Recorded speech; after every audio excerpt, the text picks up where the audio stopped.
as it relates to fasting, since we had the conversation, something really massive happened in culture, which was this word Ozempic became really popular. And the drug Ozempic became really popular. I know there's various types of it, Wegovy or something else. There's lots of different versions of it. But fasting as a tool is now quite established. But Ozempic as a tool for achieving the same outcomes, what's your thoughts on that?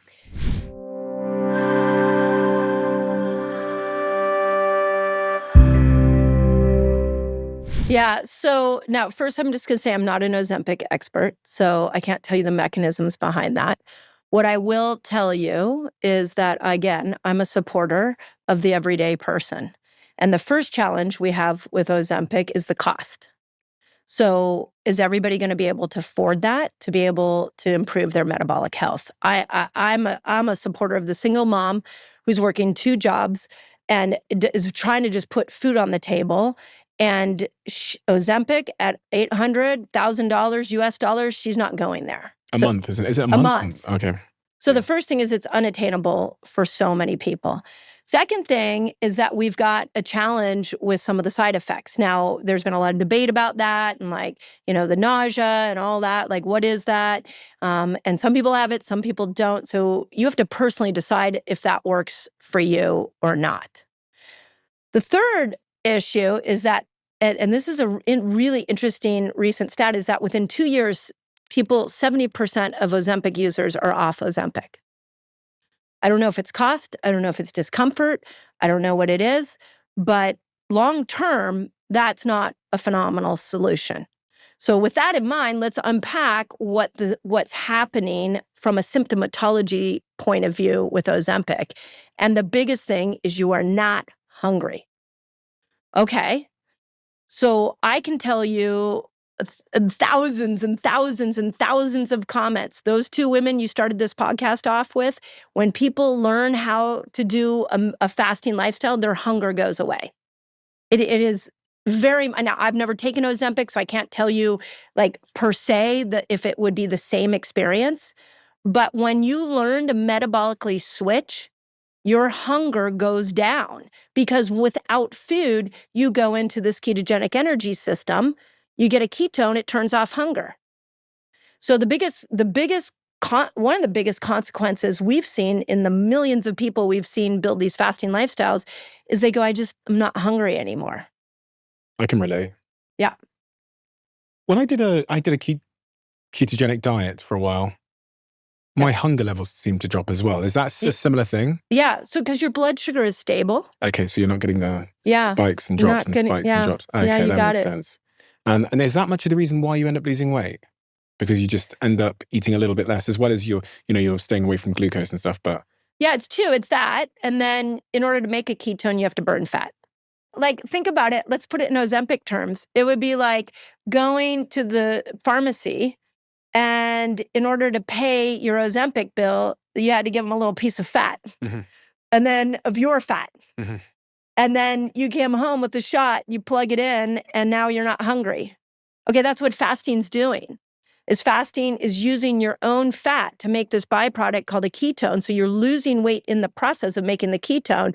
And then the ketone goes up into the brain and actually shuts off the hunger hormone. And now you're not hungry. Can't you see a world? Because I think with, again, this is my very limited knowledge of medicine and the biotech and pharmaceutical industry. I think what happens with patents, like medical patents, is eventually they expire.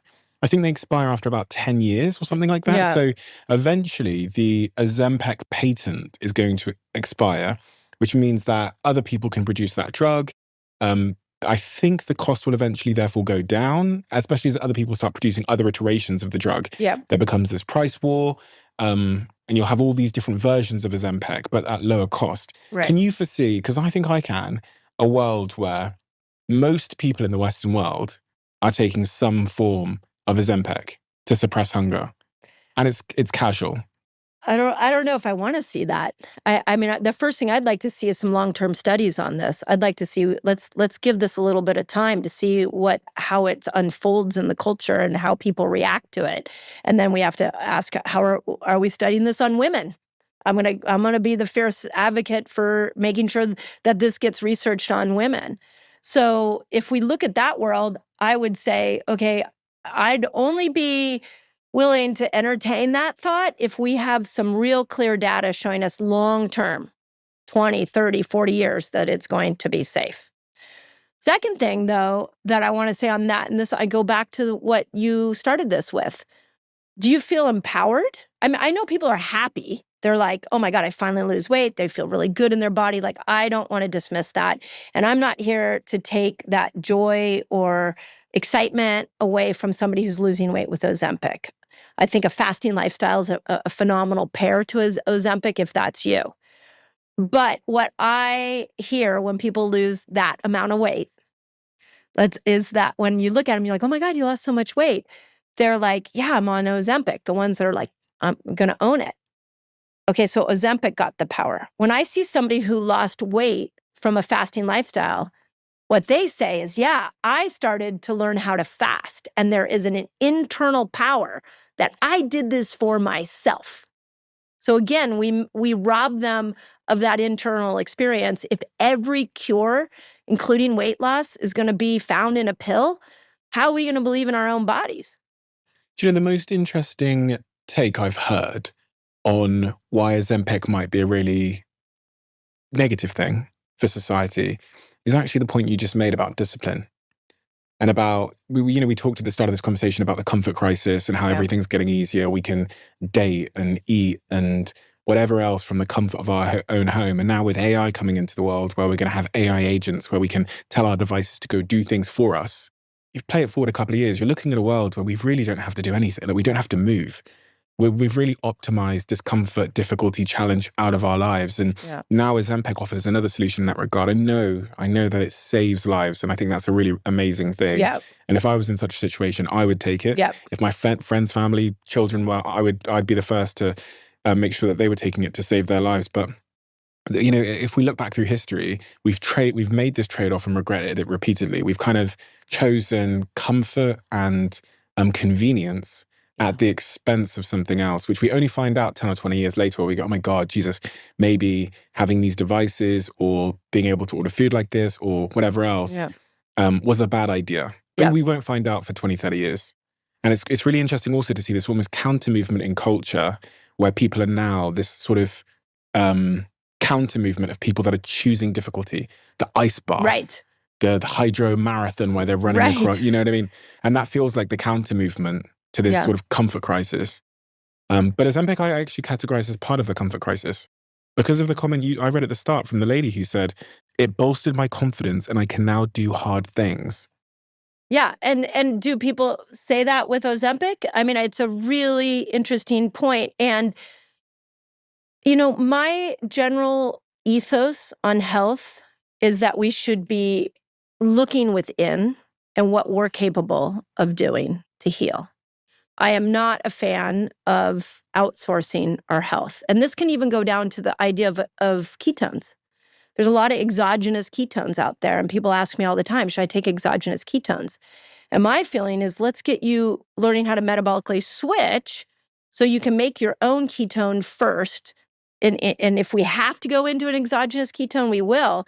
But that's another outsource. Like, we just keep outsourcing and outsourcing and outsourcing until we do not feel powerful in our own bodies. And 20, 30 years of that is going to be a serious human crisis. I think the principle that if we don't do anything uncomfortable today, we kind of just defer the discomfort into the future is a really wonderful principle to live by. You know what I mean? Like, and I'm not saying that in the future you're going to necessarily have a physical health issue or metabolic health issue if you're choosing comfort in terms of your metabolic choices today. But you might have a relationship issue because you didn't learn, you know, to deal with discomfort, have uncomfortable conversations. You know, so it's interesting. It's just these principles for life. And one of them also is that I just think a really wonderful principle that I live by is that everything has a cost. And whenever someone presents you with the idea that there's a miracle drug or a miracle cure, it's because we haven't figured out the cost yet. And the uncertainty of not knowing the cost for me is terrifying. I'd rather someone said, listen, this drug isn't perfect and it has all these issues with it and you're going to suffer in this way, but is the trade-off worth it for you? Than to present it as a miracle drug. And I kind of think Ozempic right now is viewed as a bit of a miracle drug, Yep. which Yep. scares the hell out of me. Right. Yeah. And again, we need more time with the long-term studies. And I think what's confusing about Ozempic is it does have some amazing upsides. And so we can't just totally villainize it. It's like, oh, there's some interesting things to learn here. And people who are in a massive metabolic crisis, it can be a lifeline to get them out. But again, a line that I will continue to hold is lifestyle, lifestyle, lifestyle. There is no free pass when it comes to your health. We can hack in from many different directions. We have some pretty fast paths to health, like, learning how to metabolically switch. But in the end, you are going to have to make health your responsibility, and you're going to have to work for it, especially as you age. And diet is one of those things that the consequences of a bad diet, making bad dietary choices, is kind of invisible today. You might not feel great, or you might get a little bit of a stomachache or whatever, or feel a bit bloated, but it's almost like sowing seeds for your 100-year-old self that, you don't yet see the consequence of. And this is why I think diet has to become a bit of a religion to some degree. You don't see the internal damage. You don't see the shifting of your gut microbiome on a daily basis. Oh, I used to say this all the time to my patients. I would say, everything you're doing with your lifestyle now is preventing you from diseases you never knew you were going to get, because you'll never get them. Mm-hmm. So you didn't even know that the 5 a.m. workout that you chose to get up and go do is going to actually save you from Alzheimer's 20 years from now. You have no idea the fasting lifestyle that you committed to is actually going to save you from some kind of hormonal cancer. Like, the list, it goes on and on, because you're doing it today to prevent tomorrow. And so there's no reward on that front, because prevention doesn't come with a ribbon. You use the word ketones, and you used it in the context of fasting. Does that mean that you're an advocate of the ketogenic diet? Because the word is the same. Yeah, thank you for asking this, because this gets confusing a lot. I'm an advocate of pulsing in ketones, and my way of encouraging people to do that is through fasting. Why not the ketogenic diet? So the ketogenic diet has some upsides, just like Ozempic has some upsides, and it has some downsides. So moving processed carbs out of your diet is always a good idea. Bringing your carb level down so your blood sugar comes down, always a good idea. But when the ketogenic diet came out, what ended up happening is people were just eating meat or eating, fat, and they weren't eating any fruits and vegetables. Okay, for women, fruits and vegetables are really important. You got to have that fiber to feed a set of bacteria in your gut that break estrogen down. So that's why when I talk about keto, I always say it's ketobiotic, because I brought the carb level back up. I was like, yes, stay off of processed carbs. But if you want a ketone, you're going to get that ketone by attaching a fasting window to every single day and learning to metabolically switch. So you get over here and you make a ketone from fasting, not from manipulating your food over and over and over again, which has a long-term challenge. How long do I have to fast for in order to metabolically switch? Yeah, so 8 hours is usually what they say, where the system starts to move from sugar burner to fat burner. It usually takes about 4 hours to get over there. So we always say 12. For additional hours? Yeah. Okay. So, thank you for pointing that out. So 12 hours. And now you're pretty much over into this fasting window. Your intelligent body, what it's doing is it's saying it's been 12 hours. Glucose hasn't gone up, and we haven't had any nutrients. Well, we're going to switch into our other fuel source, and we're going to burn fat to make a ketone. So everybody's a little different, because some people don't switch as easy. Some people take a little longer to make a ketone. I mean, we saw some incredible hurdles that people hit trying to get into the fasted state that were because what I call their metabolic switch was sluggish. They had never really practiced this before. And so it didn't, when they were going 12 hours, all of a sudden they weren't making a ketone and they were just hungry. And so what we started to do is teach them things like, okay, this is a large reason why the new book is around, is because I needed to create a food manual to help them clean up their food system so they could switch over into the fasted system much easier. If I'm drinking, coffee or water or these kinds of things, is that going to interrupt the process of metabolically switching? You should be fine with water. Now, I have definitely seen some really extreme cases where people even have a blood sugar spike from water, but very extreme. Coffee, most people will do okay with coffee. It's what you put in your coffee that's a problem. If it's just black coffee? Black coffee should be fine. Okay. Now make sure it's chemical free. Don't make sure it's organic. Like make it clean. So those two are pretty good. Teas can be fine to drink in the fasting window. What are the common mistakes people make when they're intermittent fasting? The common myths around the process that someone who thinks they know intermittent fasting could well be making. So if we stay in the fasting window idea, I'll tell you a couple of that I've seen, like people drinking a diet drink that has chemicals in it.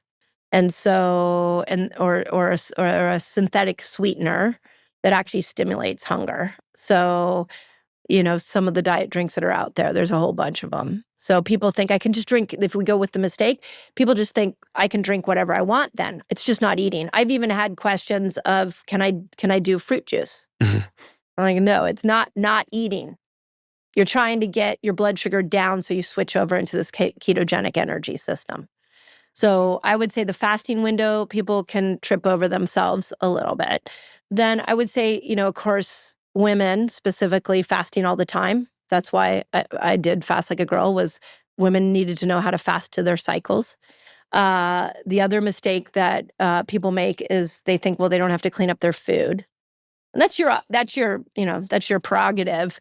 But if you clean up your food system, you're going to make fasting a lot easier. So I think those are some of the biggies. I would say other ones that might be helpful for people listening, and I'm thinking about the conversation with your girlfriend, is thinking that there's a one-size-fits-all for fasting. Like some people like to skip dinner. Other people like to skip breakfast. I have plenty of people in our community that do lunch-to-lunch fasting. You get to decide where your eating window goes. It's not there's a lot of theories. Like I'm a big fan of eat in the light, don't eat in the dark. When you eat in the dark, melatonin's in, and melatonin makes you more insulin resistant. So eat in the light and just make that your fasting window. Look at what the light patterns are. So there's some really good evidence there, but it's all customizable to you and your lifestyle. Oh, I have patients and friends who are like, sitting down at the table for dinner with my family is the most important moment of my day. And that happens at 8:00 at night. And so I'm like, great, eat, then enjoy that experience and build that. Maybe your fasting window is 2 to 9 or 10. Okay, you know how when you're trying to get in and out of fat burner, sugar burner, and sometimes you struggle? It might be that you have a metabolic blocker that's at play here. Want to know what those blockers are? Click on the link above and I'll take you straight to a giveaway and you can have my list of metabolic blockers. You must have so many people that listen to your work, read your books, and then they still can't do it. They still can't fast. They still get beaten by the hunger craving that comes at 11 p.m. and then the next day at 8 a.m. It just wins. It just keeps winning. And they're listening to you over and over again, but the hunger cravings, the sugar cravings just keep winning. And they just keep failing at this idea of fasting. It's funny because maybe I just don't see it as much. I mean, we get hundreds of thousands of comments across our socials, every week. And I try to keep a pulse on them. But so I may not see maybe the people who can't fast, maybe they don't leave comments even. So, but there was a really interesting study called the Every Other Day Diet. And the Every Other Day Diet, this years ago, was a researcher who took a group of people who were in a metabolic crisis. And like their cholesterol was high, their hemoglobin A1C was high, their liver enzymes were off, blood pressure, everything was bad. And they were eating the Western standard diet. And she said, you can eat whatever you want, but you're going to do it every other day. So one day, go to town. One day, you're not eating at all. You're fasting all day. And then the next day, go to town, eat whatever you want, and then you're fasting. And you're going to do this for a year. And so they ended up doing it for a year. Now, I want to point out, there was like a third of the people that dropped out. Of course. Yeah. So we have to point that out. But everybody that stayed in it At the end of the year, all their metabolic markers improved. They lost weight. But the thing that shocked the researchers the most is that their taste buds changed. What they craved changed.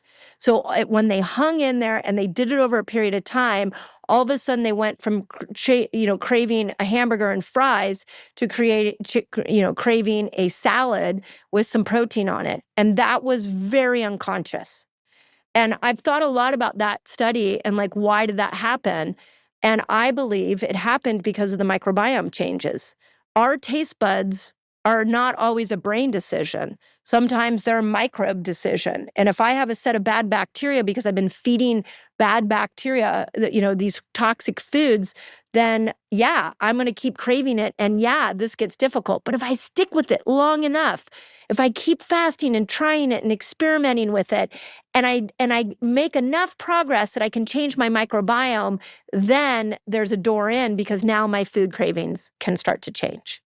I don't want you to waste money on supplements. Your body's a miracle. Buy the right ones. Sometimes you don't buy them at all. Check out this video so you don't waste money on your supplement. When we do the same probiotic over and over and over again, what we're doing is we're creating a monoculture in our gut.